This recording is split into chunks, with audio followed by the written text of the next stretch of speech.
अस्सलाम वालेकुम। हर मुल्क मुल्क मास्त के मुल्क खुदाई मास्त। दोस्तों, आज हम एक ऐसी जगह पे आए हुए हैं जो डाक बंगला के नाम से मशहूर है, और ये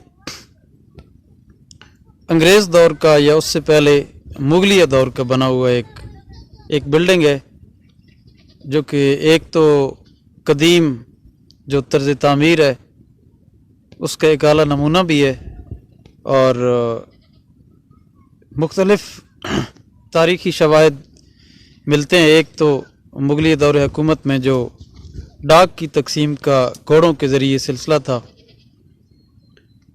एक वो है कि इससे पहले भी इसी रूट पे, इसी रास्ते पे और बहुत सारे डाक बंगले हैं।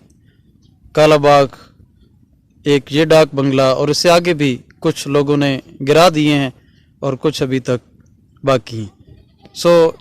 इनका मकसद ये होता था कि एक घुड़सवार जो घोड़े पे डाक लेकर आता था, तो वो इस डाक बंगले पर अपनी डाक रखता और घोड़ा वहाँ पे छोड़ देता या वापस चला जाता। अगला जो घुड़सवार होता था वो ताज़ा दम वहीं से डाक जो है वो अगले डाक बंगले तक पहुँचाता था।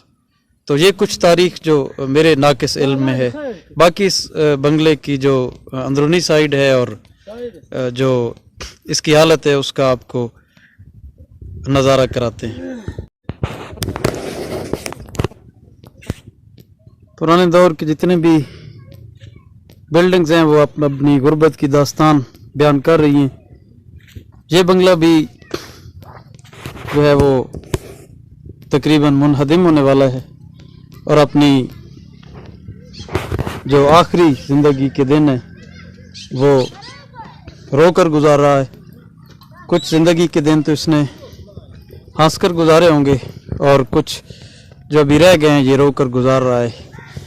बंगले की जो अंदरूनी हालत है वो हम इसलिए नहीं दिखा सकते कि यहाँ पे जो खुदरो किकरियाँ हैं और इनकी काफ़ी ज़्यादा जो तादाद में ये उगी हुई हैं, जो कि अंदर जाने से हमें रोकती हैं, और इसके अंदर काफ़ी कांटेदार ये खुदरो पौधे उगे हुए हैं।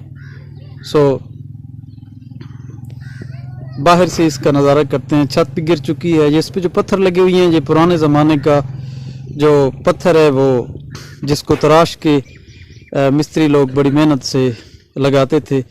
चूने और कारे से इसकी चुनाई की गई है, और पुराने ज़माने की ये एक अजीम शाहकार है। ये पुराने ज़माने की जितनी बाक़ियात अभी रह गई हैं उनमें से एक है।